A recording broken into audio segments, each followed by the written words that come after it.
Mentality, where I talk about all things marriage, motherhood, and mental health.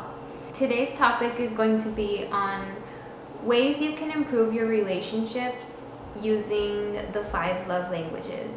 So the 5 love languages was created by Dr. Chapman. He believed that we each have our own primary love language in which we prefer to receive love.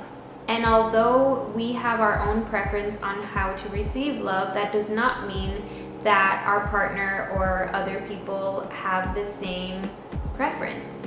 He uses the idea of each of us having a love tank. And when our emotional needs are met, our love tank is full. But when we aren't having our emotional needs met, our love tank is empty.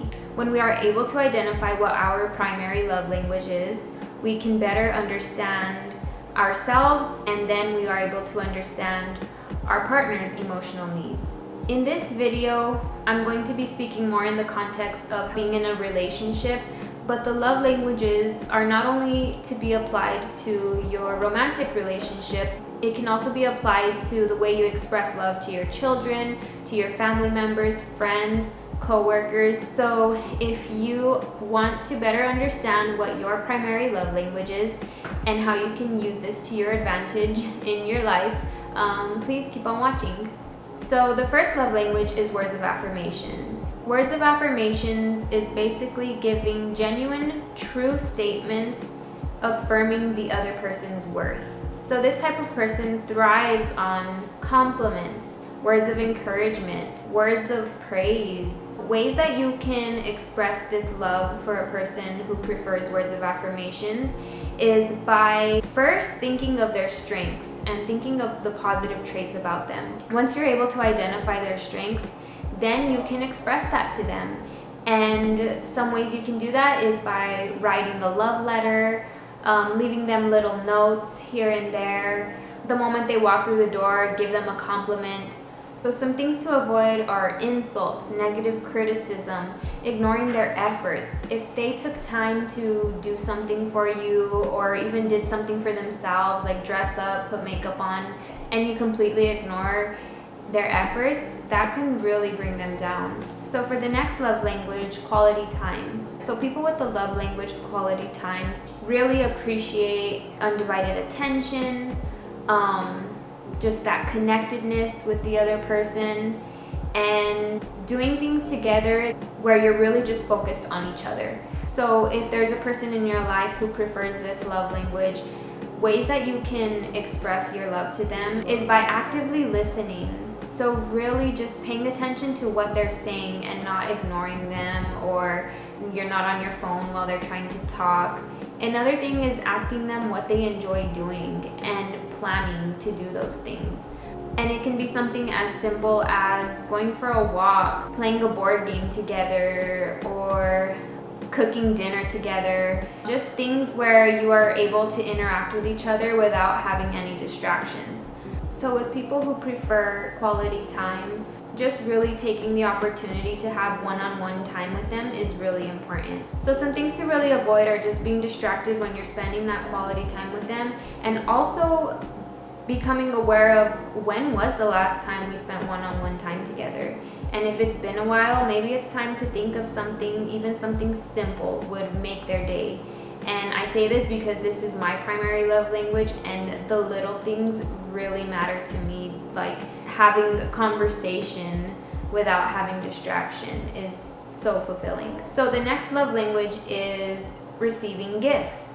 All of us can appreciate receiving a gift. Particularly people who prefer receiving gifts can be mistaken for being materialistic, but that's not to be confused, because it's just that they prefer a tangible way of receiving love. It's really the thought that counts. So receiving gifts, it doesn't mean it has to be expensive or even bought from a store. So for example, if you go to the beach and you find a seashell and you give them the seashell and you say, oh, I was thinking of you and I found this for you, that would really mean a lot to them. So really just putting thought behind the gifts that you give this person is so important, because they will know when you give them a very meaningless gift that you didn't really put any thought into.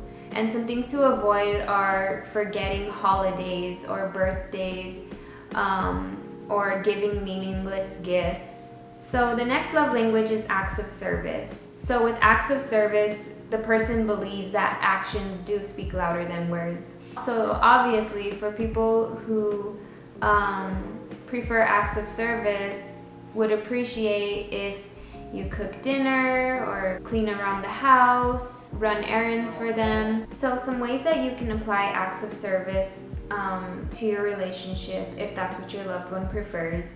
Ask them to make a list of things they would appreciate you doing for them. And so keeping in mind that if you were to do these things for them, they would greatly appreciate it and they would really feel loved. Some things to avoid are forgetting to follow through with the things that you said you would do. So forgetting promises that you made or overcommitting on tasks that you actually aren't going to follow through with. And another thing to avoid is laziness. And obviously we all like to relax, but just prioritizing when you need to get something done is really important. The last love language is physical touch. So this one's pretty obvious. People who prefer physical touch thrive on hugs and kisses and holding hands. So some ways that you can express physical touch to your partner is by just randomly holding their hand, or when you guys are sitting together, sit really close. And another thing you can do is when you're around a big group of people, randomly just put your hand on their shoulder or grab their hand, just to let them know that even though we are around a lot of people, I still see you. Another thing you can do is always greet your loved one with a hug or a kiss, because that is what really makes them feel good. So sometimes people can have a really hard time expressing this particular love language. Especially if it's not something you're used to, or it was never really a part of your life. And so even just taking small steps in practicing physical touch will really be helpful for your relationship. And just think of it this way: if your primary love language is acts of service and you really appreciate when they do chores around the house, so the way you feel about that is exactly how your partner feels about affection and physical touch. So of course, things to avoid for someone whose love language is physical touch is by not showing them physical touch, or just neglecting them physically is really harmful. So something to acknowledge with the love languages is how, in a relationship particularly, we go through a phase, what we call the honeymoon phase, where everything is just like awesome and amazing, and we're just on this high where we just are just soaking up each other's awesomeness. And then that phase eventually, fades away, and then we start experiencing more of a realistic perspective on love, where we realize that the grass isn't always greener on the other side. The grass is green where you water it. And in a relationship, you really have to nurture your partner's emotional needs just as much as you nurture yourself. And this does not mean to completely neglect your needs, because your needs are important and love needs to be reciprocated. So if you feel like you're completely giving your all to a certain relationship and you're not receiving anything in return, it's important to reflect on that and see what purpose does this relationship serve in my life. And of course, with these love languages, we could definitely appreciate each of these love languages, but there is definitely one preference over the others. And something to ask yourself to identify what your love language is completing this sentence: I feel most loved by my partner when blank. So whatever comes to your mind first, and seeing which love language that falls under. If you're still having a hard time figuring out what your primary love language is, I will leave a link below where you can take a quiz for free, and it'll show you what your primary and secondary love language is. And once you're able to identify what your primary love language is, you're able to express those needs to your partner. And once you're able to do that, you can understand with your partner's needs, and then you guys can work together. Because once you're able to meet each other's needs emotionally, that leaves so much more room for understanding each other, and if problems do arise, you can better negotiate because you become more aware of what your needs are and what your partner's needs are. So I actually have a question for you guys, and I would love for you to leave your answer in a comment below. And that question is, what do you feel is your primary love language? And if you aren't sure, what makes you feel most loved? So leave a comment below, and I would love to hear what you guys have to say. So if you enjoyed today's video, please like, subscribe, click the little bell notification so you can be notified when I post a new video. My name is Rochelle. This is Mama Mentality. I post videos every Sunday, and like always, I'm sending love and light your way, where I talk about all things marriage, mother. Today's topic will be on ways to improve. Today's topic. Okay. We each have our own primary love. Some things to avoid even if